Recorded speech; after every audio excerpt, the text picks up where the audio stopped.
Chapter 2. A refreshment was called in the morning meal, and to which the two friends sat down an hour when common mortals were abated long past their medium prandium. Petronius proposed a light dose. According to him, it was too early for visits yet. There are, it is true, said he, people who begin to visit their acquaintances about sunrise, thinking that custom an old Roman one. But I look on this as barbarous. The afternoon hours are most proper, not early, however, than one when the sun passes to the side of Jove's temple on the Capitol, and begins to look slantwise on the Forum. In autumn it is still hot, and people are glad to sleep after eating. At the same time it is pleasant to hear the noise of the fountain in the atrium, and after the obligatory thousand steps to those in the red light which filters in through the purple half-drawn velarium. Vinicius recognized the justice of these words. The two men began to walk, speaking in a careless manner of what was heard on the Palatine and in the city, and philosophizing a little upon life. Petronius withdrew then to the cubiculum, but did not sleep long. In half an hour he came out, and having given command to bring verbena, he inhaled the perfume and rubbed his hands and temples with it. "Thou wilt not believe," said he, "how it enveils, enlivens, and refreshes one. Now I am ready." The litter was waiting long since, hence they took their places, and Petronius gave command to bear them to Vicus Patricius, to the house of Aulus. Petronius' insula lay on the southern slope of the Palatine, near so-called Carince. Their nearest way, therefore, was below the Forum. But since Petronius wished to step in the way to see the jeweller Idomeneus, he gave the direction to carry them along the Vicius Apollinis, and the Forum in the direction of Vicus Sceleratus, on the corner of which were many taverns of every kind. Gigantic Africans bore the litter and moved on, preceded by a slave called Pediseci. Petronius after some time raised his nostrils in silence, his palms odors with verbena, and seemed to be meditating something. "It occurs to me," said he after a while, "that if thy forest goddess did not a slave she might leave the house of Plautius, and transfer herself to thine. Thou wilt surround her with love and cover her with wealth, as do my adored Christome, Chris, Chrysothemis, of whom, speaking between us, I have quite as nearly enough as she has of mine." Marcus shook his head. "No?" inquired Petronius. "In the worst event the case will be left with Caesar, and thou mayst be certain that, thanks even to my influence, the bronze spear will be on thy side. Thou knowest not Ligia, replied Vinicius. Then permit me to ask if thou know otherwise than by sight. Hast spoken with her? Hast confessed thy love to her? I saw her first at the fountain.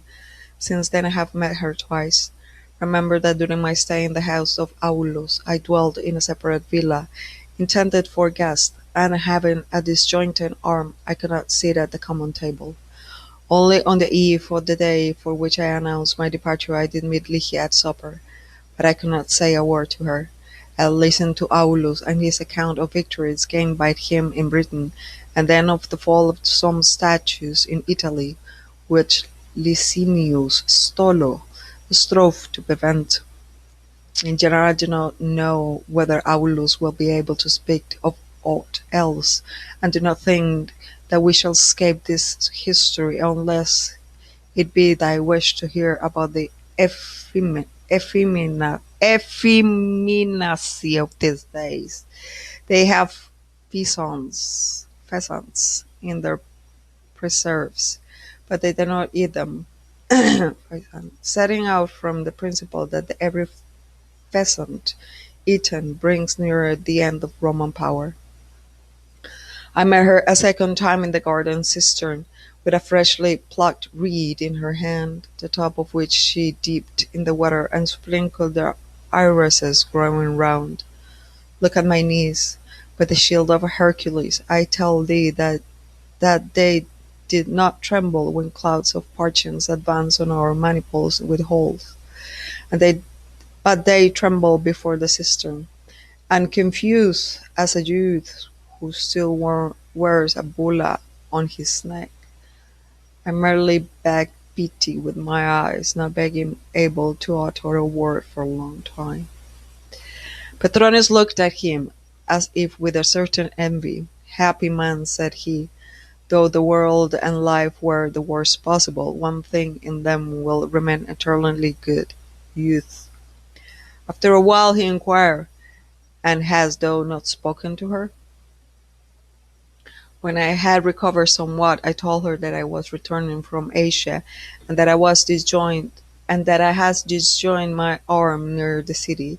I had suffered severely, but at the moment of leaving of that hospitable house, I saw that suffering it was more to be wished than delight. In another place than sickness, there was better than health somewhere else. Confused too on her part, she listened to my words with bent head while drawing something with the reed of the saffron-colored sand. Afterward she raised her eyes, then looked down at the marks drawn already. Once more she looked at me, as if to ask about something, and then fled on a sudden like hamadryad before a dull fawn. She must have beautiful eyes, as the sea, and I was drawn in them as in the sea. Believe me that the archipelago is less blue. After a while a little son of Plytus ran up with a question, but I did not understand what he wanted. "O Athene," proclaimed Petronius, "remove from the eyes of this youth the bandage with which Eros has bound them. If not, he will break his head against the columns of Venus' temple." "O thou spring-bud on the tree of life," said he, turning to Vinicius, "thou first green shot of the vine, instead of taking thee to the Plautiuses, I ought to give command to bear thee to the house of Geloisius, where there is a school of youths acquainted with life. What dost thou wish in particular?" But what did she write on the sand? What is not the name of Amor, or a heart pierced with his dart, or something of sort, that one might know from it that the satyrs had whispered to the ear of a nymph various secrets of life?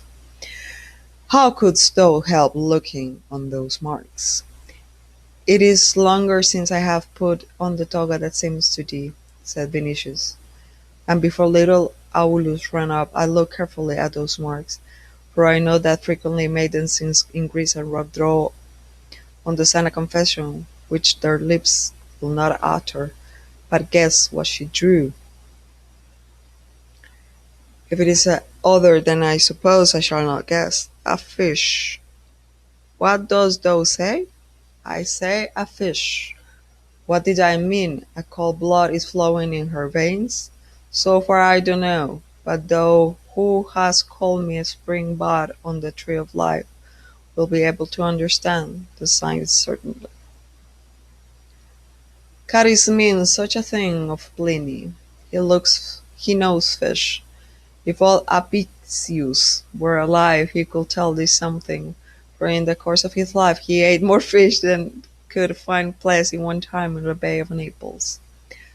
Further conversation was interrupted, since they were borne into crowded streets where the noise of people hindered them. From the Vicus Apollinis they turned to the Boarium, and then entered to the Forum Rornarum, where on clear days, before sunset, crowds of idle people assembled to stroll among the columns, to tell the and hear news, to see note people borne past in litters, and finally to look at the jewellery shops, the bookshops, the arks where coin was changed, shops for silk, bronze, and all other articles with which the buildings covering that part of the market-place opposite to the Capitol were filled.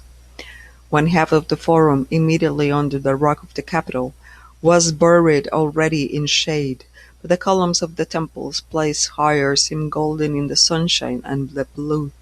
Those lying lower cast lengthened the shadows on marble slabs. The place was so filled with columns everywhere that the eye was lost in them as in the forest. Those buildings and columns seemed huddled together. They towered some above others. They stretched toward the right and the left. They climbed toward the height. They clung to the wall of the Capitol, or some of them clung to the others, like greater and smaller, thicker and thinner, white or gold-colored tree trunks, now blooming on the architraves, flowers of the Anctus, now surrounded with Ionic corners, now finished with a simple dome quadrangle. Above that forest gleamed colored triglyphs. From tympans stood from sculptured forms of gods. From the summits, wind golden quadrant seemed ready to fly away through the space in the blue dome. Fixed surroundly above that crowded place of temples, through the middle of the market along the edges of it flowed a river of people. Crowds passed under the arches of the Basilica of Julius Caesar. Crowds were sitting on the steps of Castor and Pollux, or walking around the temple of Vesta, resembling on that great marble background many-colored swarms of butterflies and beetles. Down immense steps from the side of the temple of the Capitol, dedicated to Jupiter Optimus Maximus, came new waves of the rostra. People listened to the chance orators. In one place and another rose the shouts of hawkers, selling fruit, wine, or water mixed with fig juice, or tricksters, or vendors of marvelous medicine, or soothsayers, or discoverers of hidden treasures, of interpreters of dreams. Here and there, in the tumult of conversation and cries, were mingled sounds of the Egyptian sistra, of Tile Sambok, or or of Grecian flutes. Here and there the sick, the pious, or the afflicted were bearing offerings to the temples. In the midst of people, on the stone flags, gathered flocks of doves eager of the grain given them, and like movable many-colored and dark spots, now rising for a moment with a loud sound of wings, now dropping down again to places left vacant by people. From time to time the crowds opened before litters in which were visible the affected faces of women, or the heads of senators and knights, with features, as it were, rigid and exhausted from living. The many-tongued population repeated aloud their names, with the addition of some term of praise or ridicule. Among the unordered groups pushed from time to time, advanced with measured tread, parties of soldiers or watchers, preserving order on the streets around about. The Greek language was heard as often as Latin. Vinicius, who had not been in the city for a long time, looked with a certain curiosity on that swarm of people and on the Forum Romanum, which both dominated the sea of the world and was floated by it. So what Petronius, who divined the thoughts of his companion, called it the nest of Quirites, without Quites, the Quirites without Quites. In truth, the local element was well nigh lost in that crowd composed of all races and nations. There appeared Ethiopians, gigantic like light-haired people from the distant north, Britons, Gauls, Germans, sloping-eyed dual of Leticum, people from the Euphrates and from Indus, with beards dyed brick color, Syrians from the banks of the Orontes, with black mild eyes, dwellers in the deserts of Arabia, dried up as a bone, Jews with their flat breast, Egyptians with the eternal indifferent smile on their faces, Numidians and Africans, Greeks from Hellas, who equally with the Romans commanded the city, but commanded through science, art, wisdom, and deceit. Greeks from the islands, from Asia Minor, from Egypt, from Italy, from Narbonic Gaul, in the throng of slaves with pierced ears were not lacking also freemen, an idle population, which Caesar amused, supported, and even clothed, and free visitors, from the ease of life and the prospects of fortune, enticed to the gigantic city. There was no lack of venal persons.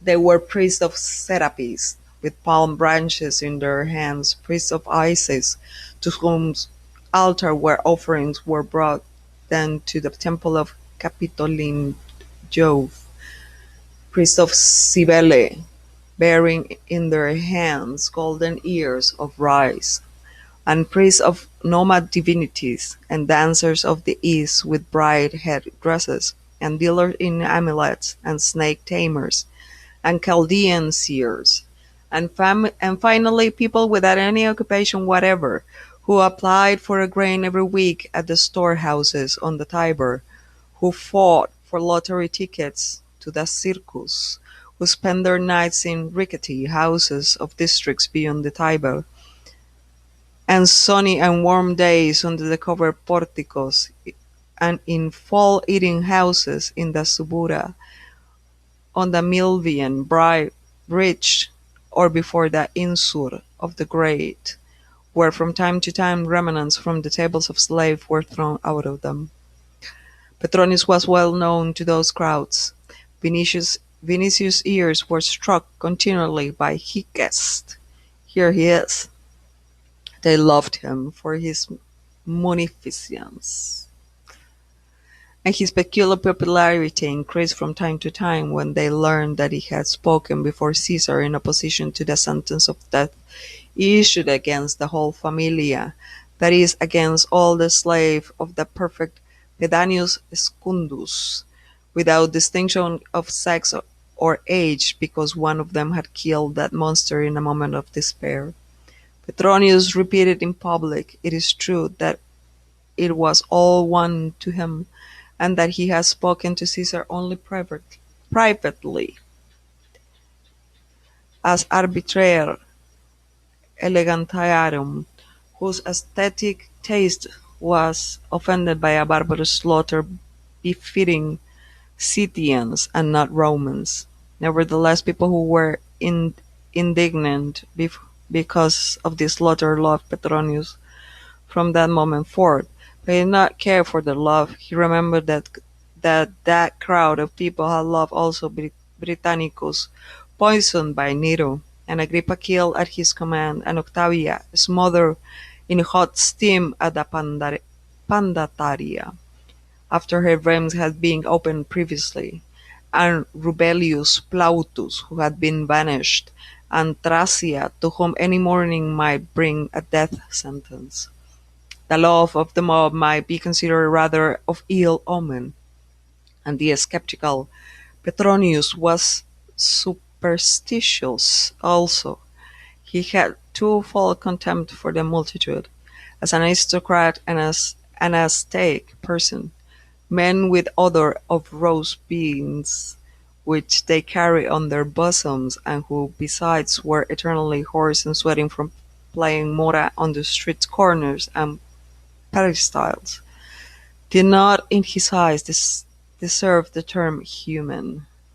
Hence he gave no answer whatever to the applause or the kisses sent from the lips here and there to him. He was relating to Marcus the case of Pedanius, revealing meanwhile the flickeriness of that rubble which, the next morning after the terrible butchery, applauded Nero on his way to the temple of Jupiter's stator. But he gave Conyman to hold before the bookshop of Avernus, and descending from the tile litter, purchased an ornament manuscript, which he gave to Vinicius. "Here is a gift for thee," said he. "Thanks," answered Vinicius. Then looking at the title he inquired, "Satyricon, is this something new? Whose is it?" "Mine, but I do not wish to go in the road of Rufinus, whose history I was to tell thee, nor or Fabricius Viento. Hence no one knows of this, and do thou mention it to no man. Thou hast said that thou art no writer of verses," said Vinicius, looking at the middle of the title of the manuscript, "but here I see prose thickly interwoven with them. When thou art reading, turn attention to Trimalchion's feast. As to verses, they have disgusted me, since Nero is writing an epic. Vitellius, when he wishes to relieve himself, uses ivory fingers to thrust down his throat. Others serve themselves with flamingo feathers steeped in olive oil or in decoction of wild thyme. I read Nero's poetry, and the result is immediate. Straightway I am able to praise it, if not with a clear conscience, at least with a clear stomach." When he had said this, he stopped at the litter again before the shop of Idomeneus, the goldsmith, and having settled the affair of the gems, gave command to bear the litter directly to Aulus' mansion. "On the road I will tell thee the story of Rufinus," said he, "as proof of what vanity in an author might be."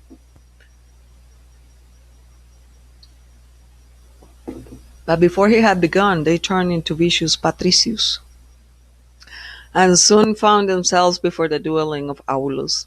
A young and sturdy janitor opened the door leading to the ostium, over which the magpie, confined in a cage, greeted them noisily with the word "Salve."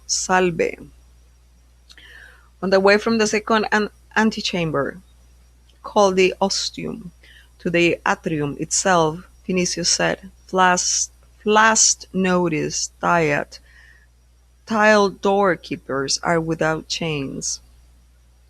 "This is a wonderful house," answered Petronius in an undertone. "Of course it is known to thee that Pomponia Griesina is suspected of entertaining that Eastern superstition which consists in honoring a certain Crestos. It seems that Crispinilla rendered her this service, she who cannot forgive Pomponia because one husband has sufficed her for a lifetime, a one-man woman. Today in Rome it is easier to get half plate of fresh mushrooms from Noricum than to find such. They tried her before domestic court. To thy judgment this is a wonderful house. Later on I will tell thee what I heard and saw in it." Meanwhile they had entered the atrium. The slave appointed to it, called Antrichnis, sent nomenclator to announce the guests. And Petronius, who, imagining that eternal sadness regained in this severe house, had never been in it, looked around with astonishment, as it were with a feeling of disappointment, for the atrium produced rather an impression of cheerfulness. A shift of bright light falling from above through the large opening broke into a thousand sparks on a fountain in a quadrangular little basin called the impluvium, which was in the middle to receive rain falling through the opening during bad weather. This was surrounded by anemones and lilies, and in that house special love for lilies was evident, for there were whole clumps of them, both white and red, and finally sapphire irises, whose delicate leaves were as silver from the spray of the fountain. Among that moist of moises, in which lily pots were hidden among the bunches of lilies, were little bronze statues representing children and water birds. In one corner a bronze fawn, as if wishing to drink, was inclining in greenish head, greased too by dampers. The floor of the atrium was was of mosaic, the walls faced partially with red marble and partially with wood, on which were painted fish, birds, and griffins attached to the eye by the plate of colours. From the door to the side chamber they were ornamented with tortoise shell and even ivory. At the walls between the doors were statues of Aulus' ancestors. Everywhere calm plenty was evident, remote from excess, but noble and self-trusting. Petronius, who lived with incomparably greater show and elegance, could find nothing which offended his taste, and has just turned to Vinicius with that remark, when a slave, Tabellarius, pushed aside the curtain separating the atrium from the tablinum, and in the depth of the building appeared Aulus Platius approaching hurriedly. He was a man near in the evening of life, with a head whitened with hoar frost, but fresh, with that energetic face, a trifle too short, but still somewhat eagle-like. This time there was expressed on it a certain astonishment and even alarm because of the unexpected arrival of Nero's friend, companion, and suggester. Petronius was too much a man of the world and too quick not to notice this. Hence, after the first greetings, he announced with all the eloquence and ease at his command that he has come to give thanks for the care which his sister's son has found in that house, and that gratitude alone was the cause to the visit, to which, moreover, he was emboldened by his old acquaintance with Aulus. Aulus assured him that he was a welcome guest, and as to gratitude he declared that he had that feeling himself, though surely Petronius did not divine the cause of it. In fact, Petronius did not divine it. In vain divine, in vain did he raise his hazel eyes, endeavouring to remember the least service rendered to Aulus or to any one. He recalled none, unless it might be that which intended to show Vinicius. Some such thing, it is true, might have happened involuntarily, but only involuntarily. I have great love and esteem for Vespasian, whose life thou didst save, said Aulus, when he had the misfortune to doze while listening to Nero's verses. He was fortunate, replied Petronius, for he did not hear them, but I will not deny that the matter might have ended with misfortune. The bronze beard wished absolutely to send a centurion to him, with the friendly advice to open his veins. But though Petronius laughed him out of it, that is true, or rather is not true. I told Nero that if Orpheus put wild beasts to sleep with song, his triumph was equal, since he had put Vespasian to sleep. Aenobaribus might be blamed on condition to a small criticism of a great flattery be added. Our gracious Augusta Poppae understand this to perfection. Alas, such are the times, answered Aulus. I lack two front teeth, knocked by a stone from the hand of a Briton. I speak with a hiss. Still my happiest days were passed in Britain, because they were days of victory, added Vinicius. But Petronius, alarmed lest the old general might begin a narrative of his former wars, changed the conversation. See, said he, in the neighbourhood of Prirneste country people found a dead wolf whelp in two heads. And during a storm about the time lightning struck off an angle of a temple of Luna, a thing unparalleled because of a late autumn. A certain Cotta, too, who had told this, added while telling it, that the priests of that temple prophesied the fall of the city, or at least the ruin of a great house, ruin to be averted only by uncommon sacrifices. Aulus, when he had heard the narrative, expressed the opinion that such signs should not be neglected, that the gods might be angered by an overmeasure of wickedness, and this there was nothing wonderful. Added, in such an event expiatory sacrifices were perfectly in order. Thy house, Plautius is not too large, answered Petronius, though a great man lives in it. Mine is indeed too large for such wretched owner, though equally small. But if it is a question of the ruin of something as great, for example, as the Donus Transitoria, it will be worth while for us to bring offerings to avert that ruin. Plautius did not answer that question, a carefulness which touched even Petronius somewhat, for, with all the inability to feel the difference between good and evil, he had never been an informer, and it was possible to talk with him in perfect safety. He changed the conversation again, therefore, and began to praise Plautius' duelling and the good taste which reigned in the house. "It is an ancient seat," said Plautius, "in which nothing has been changed since I inherited." After the curtain was pushed aside which divided the atrium from the tablinum, the house was open from end to end, so that through the tablinum and the following peristyle and the hill line beyond it, which was called the aecus, the glass extended to the garden, which seemed from a distance like a bright image set in the dark frame. Joyous childlike laughter came from it, from the atrium. "Oh, General," said Petronius, "permit us to listen from near by to that glad laughter which is a kind of heard so rarely in these days." "Willingly," answered Plautius, rising. "That is my little Aulus, and Ligia playing ball. But as to laughter, I think, Petronius, that our whole life is spent in it." "Life deserves laughter, hence people laugh at it," answered Petronius.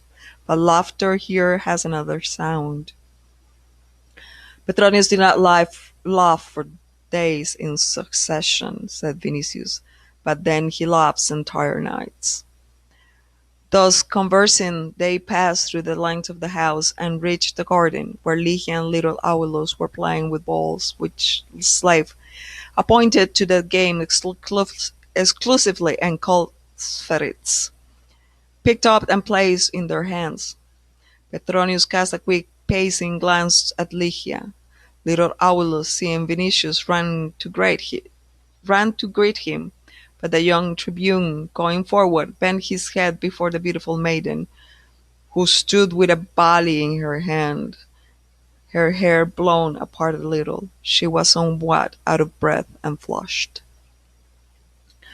In the garden triclinium, shaded by ivy, grapes, and woodbine, sat Porponia Graecina. Instead went to salute her. She was known to Petronius, though he did not visit Plautius, for he had seen her at the house of Antistia, the daughter of Rubeus Plautus, and beside the house of Seneca and Pollion. He could not resist a certain admiration with which he was filled with her face, pensive but mild, but the dignity of her bearing by her movement and her words. Pomponia disturbed his understanding of women in such a degree that a man corrupted by the marrow of his bones, and self-confident as no one in Rome, not only felt for her kind of esteem, but even lost his precious self-confidence, and now, taking her for her care of Vinicius, he trusted he trust in, and were involuntary domina, which never occurred to him when speaking, for example, to Calvia, Crispinilla, Scribonia, Valeria, Solina, and other women of high society. After he had greeted her and returned thanks, he began to complain that he saw her so rarely, that it was not possible to meet her either in the circus or the amphitheatre. To which she answered calmly, laying her hand on her husband, "We are growing old, and love our domestic quiet more and more, both of us." Petronius wished to oppose, but Aulus Plautius added in his hissing voice, "And we feel stranger and stranger among people who give great names to our Roman divinities. The gods have become for some time mere figures of rhetoric," replied Petronius carelessly. "But since Greek rhetoricians taught us, it is easier for me even to save Hera than Juno. He returned his eyes to Pomponia, and if to signify that in presence of her no other divinity could come to his mind. And then he began to contradict what she said touching old age. People grow old quickly, it is true. There are some who live another life entirely, and there are faces, moreover, which Saturn seems to forget.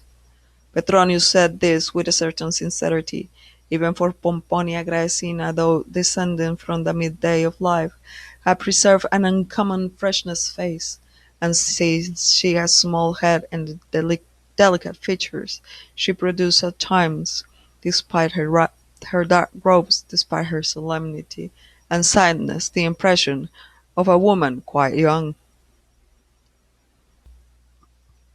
Meanwhile, little Aulus, who had become uncommonly friendly with Vinicius during his former stay in the house, approached the young man and entered him to play ball.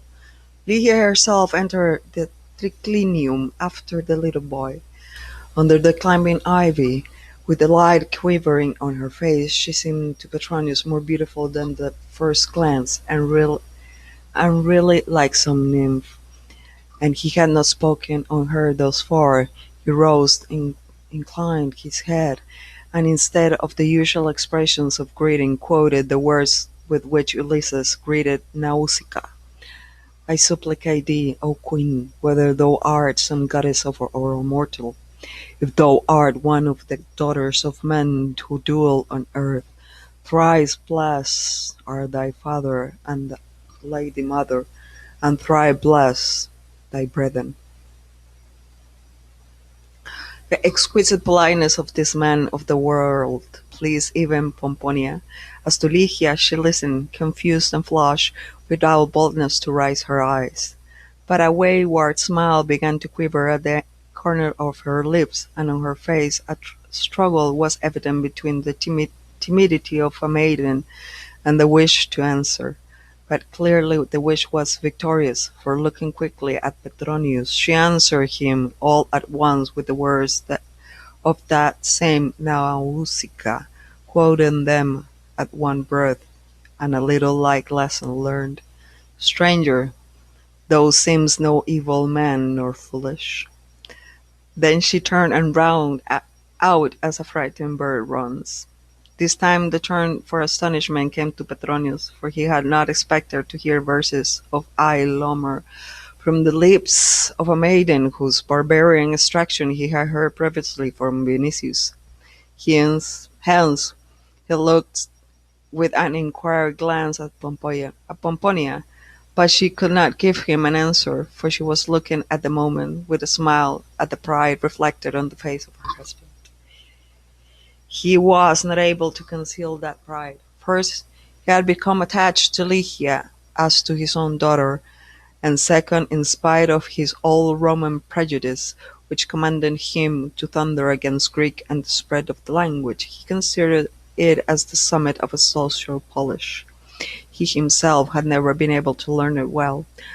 Over this he suffered in secret. He was glad, therefore, that an answer was given in the language and poetry of Homer to this exquisite man both of fashion and letters, who was ready to consider Plautinus' house as barbarian.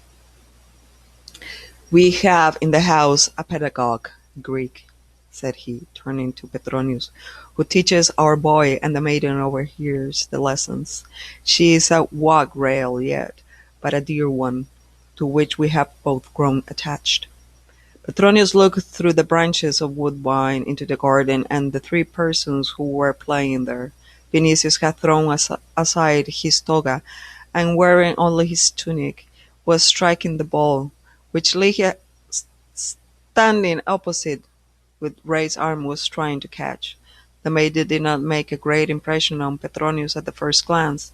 She seemed to him too slender. But from the moment when he saw her more nearly in the triclinium, he thought to himself that Aura might look like her, and as a judge he understood that in her there was something uncommon. He considered everything and estimated everything. Hence her face, rosy and clear, her fresh lips, as he set for a kiss, her eyes blue as the azure of the sea, the alabaster witnesses for her forehead, the wealth of her dark hair, with the reflection of amber or Corinthian bronze gleaming in its folds, her slender neck, the divine slope of her shoulders, the whole posture flexible, slender, young with the youth of May, and of freshly open flowers. The artist was roused in him, and the worshipper of beauty who had felt that beneath the statue of the maiden one might write spring. All at once he remembered Chrysothemis, and pure laughter seized him. Chrysothemis seemed to him, with golden power on her hair, and darker brows, to be fabulously fatted. Something in the nature of a yellow rose tree shedding its leaf, but still Rome envied him that Chrysothemis. Then he recalled Popsa, and the most famous Popeye also seemed to him soulless and waxing mask. In that maiden with Tanagrian outlines there was only one only spring, but a radiant soul, which shone through her rosy body as a flame through a lamp. Vinicius is right, thought he, and my Chrysothemis is old, old as Troy. Then he turned to Pompoia Graecina, and pointing to the garden, said, I understand now, Domina, why thou and thy husband prefer this house to the circus, and the feast on the Palatine. Yes, answered she, turning her eyes in the direction of little Aulus and Ligia. But the old general began to relate the history of the maiden, and what he had heard years before from Atilius Hister about Lycian people who lived in the gloom of the north. The three outside had finished playing ball and for some time had been walking along the side of the garden, appearing against the dark background of myrtles and cypresses like three white statues. Lygia held little Aulus by the hand. After they had walked a while they sat on a bench near the fish pond, which occupied the middle of the garden. After a time Aulus sprang up to the frighten the fish in the transparent water, but Vinicius continued the conversation begun during the walk. Yes, said he, in a low, quivering voice scarcely audible. Rarely had I cast aside the praetexta when I was sent to the legions in Asia. I had not become acquainted with the city, nor with life, nor with love. I know a small bit of Anacreon by heart, and Horace, but I cannot like Petronius quote verses when reason is dumb from admiration and unable to find its own words. While a youth went to school in Musonius, who told me that happiness consists in wishing what the gods wish, and therefore depends on our will. I think, however, that is something else, something greater and more precious, which depends not on the will, for love only can give it. The gods themselves seek that happiness. Hence I too, O Ligia, who have not known love thus far, follow in those steps. I also seek her who will give me happiness. He was silent, and for the time there was nothing to be heard save the light plash of the water into which little Aulus was throwing pebbles to frighten the fish. But after a while Vinicius began again in a voice still softer, aimed lower. But thou knowest of Vespasian's son Titus? They say that he had scarcely ceased to be a youth when he saw loved Berenice. That grief almost drew the life out of him. So could I too love, O Ligia. Riches, glory, power are mere smoke, vanity. The rich man will find a richer than himself. The greater glory of another will eclipse a man who is famous. A strong man will be conquered by a stronger. But can Caesar himself, can any god even, experience greater delight or be happier than a simple mortal at the moment at his breast There is breathing another dear breast, or when he kisses beloved lips, hence love make us equal to the gods. O Ligia. And she listened with alarm, with astonishment, and with this, at the same time, as if she were listening to the sound of a Grecian flute or a cithara. It seemed to her at moments that Vinicius was singing a kind of wonderful song which was instilling itself in her ears, moving the blood in her, and penetrating her heart with a faintness, a fear, and a kind of uncomprehended delight. It seemed, it seemed to her that he was telling something which was in her before, but of which he could not give account to herself. She felt that he was rousing in her something which had been sleeping here her too, and that in that moment a hazy dream was changing into a form more and more definite, more pleasing, more beautiful. Meanwhile, the sun had passed to Tiber long since, had shone low over the Janiculum, and the motionless cypresses through the light was falling, and the whole atmosphere was filled with it. Ligia raised on Vinicius her blue eyes as if rose from sleep, and he bending over her with a prayer quivering in his eyes, seemed on a sudden but the reflection of the evening, more beautiful than all men, than all Greek and Roman gods whose statues she had seen on the facades of the temples. And with his finger he clapped her arm lightly with the above the wrist and asked, Dost thou not divine dost thou not divine what I say to thee, Ligia? No, whispered she, as answered, in a voice so slow that Vinicius barely heard it.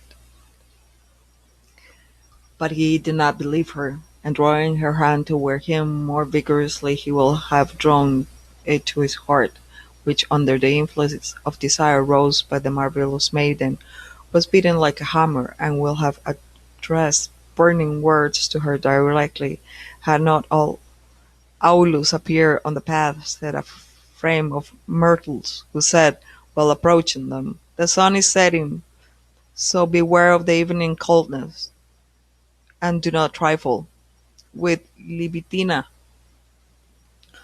No, answered Vinicius, I have not put on my toga yet, and I do not feel the cold.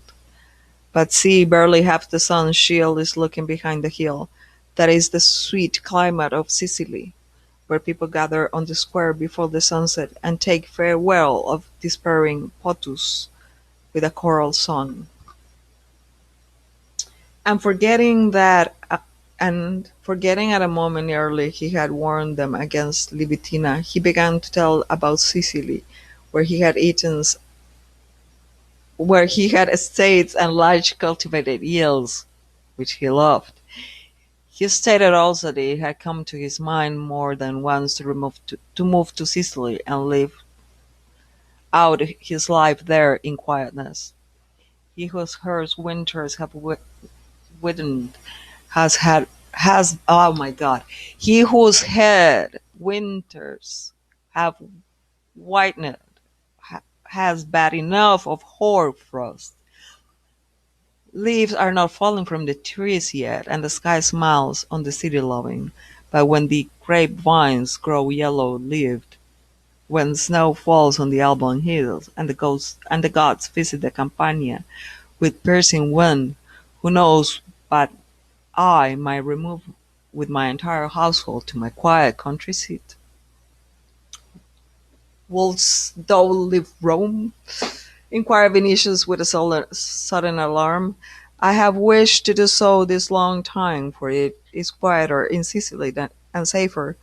And again he fell to praising his gardens, his herds, his house hidden in the green, and the hills grown over with thyme and savory, amongst were swarms of buzzing bees. But Vinicius paid no heed to that bubonic note, and from thinking only of his, that he might lose Ligia, he looked toward Petronius as expecting salvation from him alone. Meanwhile, Petronius, sitting near Pomponia, was admiring the view of the setting sun, the garden, and the people standing near the fish pond. Their white garments and the dark background of the myrtles gleamed like gold from the evening rays. On the sky, the evening light had begun to assume purple and violet hues, and changed like an opal. A strip of the sky became lily-colored. The dark silhouettes of the cypresses grew still more pronounced than during bright daylight. In the people, in the trees, in the whole garden there reigned an evening calm. The calm struck Petronius, and it struck him specially in the people. In the faces of Pomponia, old Aulus, their son, and Lygia, there was something such as he did not see in the faces which surrounded him every day, or rather every night. There was a certain light, a certain repose, a certain serenity flowing directly from the life which all lived there. And with a species of astonishment he thought that a beauty and sweetness might exist which he, who chased after beauty and sweetness continually, had not known. He could not hide the thought in himself, and said, turning to Pompoya, I am considering in my soul how different this world of yours is from the world which our Nero rules. She raised her delicate face toward the evening light, and said with simplicity, not Nero, but God rules the world. A moment of silence followed. Near the triclinium were heard in the alley the steps of the old general, Vinicius, Lygia, and little Aulus. But before they arrived, Petronius had put another question. But believest thou in the gods, then, Pomponia? I believe in God, who is one, just and all-powerful, answered the wife of Aulus Plautus.